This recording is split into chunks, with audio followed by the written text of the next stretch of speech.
Oke, bismillahirrahmanirrahim. Assalamualaikum warahmatullahi wabarakatuh.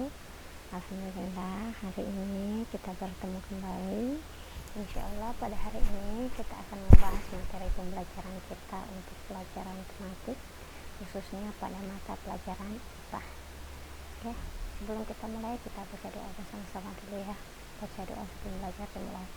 Bismillahirrahmanirrahim. Ya Allah, tambahilah ilmuku dan pertinggilah kecerdasanku. Oke, kita langsung masuk ya pada materi. Untuk materi kita pada hari ini, tematik IPA-nya berbicara tentang alat gerak pada hewan dan manusia. Nah, Miss berharap setelah kita mempelajari ini, kita dapat menyebutkan anggota gerak hewan, termasuk hewan vertebrata dan avertebrata. Kemudian mengidentifikasi setiap jenis rangka pada hewan. Nah, kemudian juga menyebutkan organ gerak yang ada pada manusia, mengidentifikasi rangkanya, kemudian penyakit apa saja yang bisa menyerang pada alat gerak manusia, dan juga cara menjaga alat kesehatan gerak yang ada pada manusia. Oke, kita langsung ya. Yang pertama kita akan bahas dulu organ gerak pada hewan beserta dengan rangkanya. Nah, untuk organ gerak pada hewan, sebelumnya kita harus tahu bahwa hewan itu terdiri atas dua jenisnya ya. Ada hewan vertebrata atau hewan yang bertulang belakang, dan ada hewan avertebrata atau hewan yang tidak bertulang belakang. Nah, hewan vertebrata itu jenisnya banyak sekali. Coba kita lihat yang pertama, ini ada ikan. Nah, alat pernafasan pada ikan itu kita tahu semua insan. Nah, untuk alat geraknya yang dipakai untuk bergerak itu dia menggunakan sirip. Lanjut, di sini ada 3 jenis ikan, ada salmon, ikan mas, dan ikan bandeng. Semuanya bergerak itu menggunakan sirip. Nah, contoh hewan vertebrata yang kedua itu amfibi. Nah, amfibi itu artinya hewan yang bisa hidup di dua tempat. Ada yang kemudian dia berdarah dingin yang dapat mengatur suhu badannya sendiri. Nah, mereka bergerak ini dua alat geraknya tergantung dari tempat yang ditempati. Kalau misalnya dia ada di daratan, berarti dia bergerak dengan menggunakan jari-jari kakinya, kaki tangannya. Kita dapat lihat di sini jelas ya. Ini dan ini. Kemudian kalau dia ada di air, maka mereka akan menggunakan selaput yang ada di bagian perutnya. Kemudian yang ketiga ada jenis hewan vertebrata yang bertulang belakang, itu jenisnya reptil atau hewan yang melata. Dia juga berdarah dingin dan umumnya dia itu bersisik. Nah, sama dengan yang tadi amfibi, dia juga memiliki alat geraknya dua. Pertama, saat dia ada di darat, dia akan menggunakan selaput bagian bawah, bagian perutnya. Sedangkan kalau dia ada di air ya, maksudnya kalau dia ada di daratan, makanya dia akan bergerak dengan menggunakan jari-jari yang ada di bagian sini. Jelas ya. Oke, yang keempat jenis vertebrata adalah burung. Nah, kita tahu bersama-sama bahwa alat gerak pada hewan yang berjenis burung itu ada dua, ada kaki dan sayapnya. Nah, ada beberapa hewan yang bisa terbang yang masuk ke dalam jenis burung, dan ada pula yang tidak bisa terbang. Yang bisa terbang itu masuk ke dalamnya ada contoh burung gagak, merpati, dan pipit. Nah, ini biasanya dia bergerak menggunakan kaki dan sayap. Saat dia terbang, dia akan menggunakan sayapnya, dan saat dia ada di daratan atau ada di darat, maka dia akan bergerak dengan menggunakan kakinya. Sama dengan yang di bawah ini, hewan-hewan ini termasuk ke dalam jenis burung, tapi dia tidak bisa terbang. Alat geraknya sama, dia menggunakan kaki dan sayapnya. Yang kelima ada hewan yang menyusui atau yang bisa disebut dengan hewan mamalia.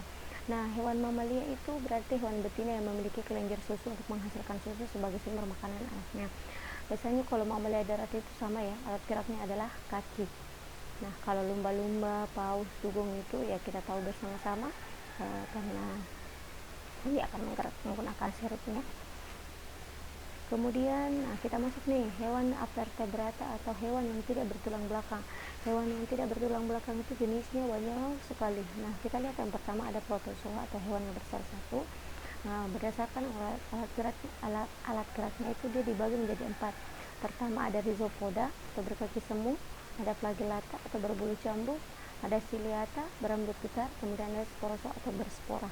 Nah, mereka bergerak ini tergantung dari alat yang dimilikinya. Ada yang menggunakan kaki semuanya atau kaki palsu, kemudian yang menggunakan bulu-bulunya, kemudian ada yang menggunakan rambut getar, sama seperti di sini ya. Ada rambutnya, dia akan bergerak dengan menggunakan rambutnya. Kemudian yang ini dia akan bergerak dengan menggunakan spora. Yang kedua, hewan hewan vertebrata itu ada namanya porifera atau hewan berpori. Nah, biasanya umumnya hewan berpori ini hidupnya di laut, dia bentuknya seperti tumbuhan atau tabung berpori. Ada yang melekat di dasar laut, ada pula yang berpindah-pindah atau bebas. Nah, ini dia alat geraknya, beda-beda ya. Nah, lanjut yang ketiga ada coelenterata atau hewan berongga. Dia juga umumnya hidup di laut, tapi ada pula ya yang sebagian hidupnya di air tawar. Nah, contohnya ada seperti anemon laut, ubur-ubur, hidra. Biasanya yang hidra ini hidupnya di air tawar, yang ini ya. Lanjut yang keempat itu ada cacing. Nah, cacing kita tahu bersama-sama cacing ini akan bergerak menggunakan perutnya. Dia bergerak menggunakan perutnya. Kemudian yang kelima itu ada moluska atau hewan yang bertubuh lunak. Nah, hewan yang bertubuh lunak ini beda-beda ya alat geraknya, kayak cumi-cumi, kemudian siput, bekicot, keong, beda-beda alat geraknya karena ada yang mempunyai cangkang yang keras, ada pula yang tidak mempunyai cangkang yang keras. Lanjut, kemudian ada echinodermata atau hewan berkulit duri. Nah, ini kita tahu dia akan bergerak menggunakan kaki ambukalnya seperti bintang laut dan lilia laut. Next, ada arthropoda atau hewan yang bertubuh segmen. Nah, ini jenisnya banyak sekali, ada Chelicerata, ada Myriapoda, ada Crustacea, kemudian ada Hexapoda. Ini alat geraknya juga beda-beda ya. Ada yang bergerak menggunakan sayap seperti ini, kemudian ada yang menggunakan ini alatnya yang dia kayak berupa jepitan. Nah, dia bergerak dengan itu. Kalau ibarat kita mah ada tangan dan ada kakinya, yang di atas ini tangannya, yang di bawah ini kakinya. Lanjut, nah ini kita bisa lihat secara jelas sebenarnya perbedaan antara hewan vertebrata dengan avertebrata itu apa. Di sini kelihatan.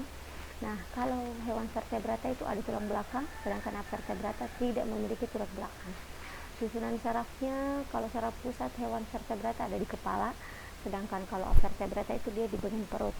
Kalau otak hewan vertebrata itu ada di rangka kepala, sedangkan hewan avertebrata tidak terlindungi oleh rangka. Letak rangkanya, kalau hewan vertebrata rata rangkanya ada di dalam, kalau avertebrata dia rangkanya ada di luar. Lanjut, ini beberapa contohnya ya. Nah, ini di sini jelas sekali hewan avertebrata ini jenis alat geraknya banyak. Ada yang menggunakan kaki dan sayap, ada yang menggunakan perut, dan ada yang menggunakan tentakel. Nah, kalau dari sini sudah jelas kaki dan sayap itu rata-rata hampir yang bergerak itu kayak belalang, kupu-kupu dengan semut. Nah, kalau yang menggunakan perut itu siput, cacing, lintah. Kalau yang menggunakan tentakel dia pakai ubur-ubur, cumi-cumi dan sotong. Oke, ini contoh, kalian nanti bisa mempelajari lebih jauh ya. Ini juga contoh.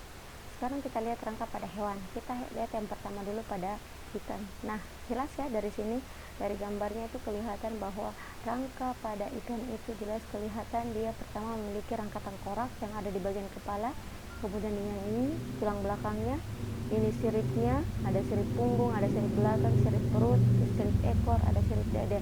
Nah, sirip yang banyak ini membantu ikan untuk bisa bergerak lebih cepat dan dia bisa membelokkan badannya ke kiri dan ke kanan. Kemudian yang kedua kita ke hewan yang berjenis burung. Di sini kita ambil contohnya merpati ya. Sama seperti ikan, karena dia memiliki rangka, otomatis yang paling pertama itu adalah dia memiliki rangka di bagian kepala atau yang biasa disebut dengan tengkorak.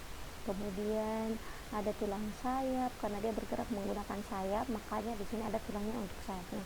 Ada tulang rusuk, ada rahang, ada leher dan sebagainya. Bisa dilihat ya, jelas ya dari gambarnya. Yang ketiga kita ke jenis amfibi. Nah, amfibi di sini contohnya kita ambil katak. Nah, perhatikan baik-baik di setiap hewan vertebrata karena salah satu cirinya tadi adalah memiliki rangka tengkorak. Nah, selalu ada rangka tengkorak ini, ada tulang belakang, ada tulang belakangnya, kemudian ada tulang belikat, ada mata kaki, tulang ekor, ruas jari. Nah, kalau menurut di sini untuk melihat gambarnya saja, insya Allah kalian sudah bisa memahami bahwa ternyata seperti ini ya rangkanya kalau dia berjenis amfibi. Lanjut, yang keempat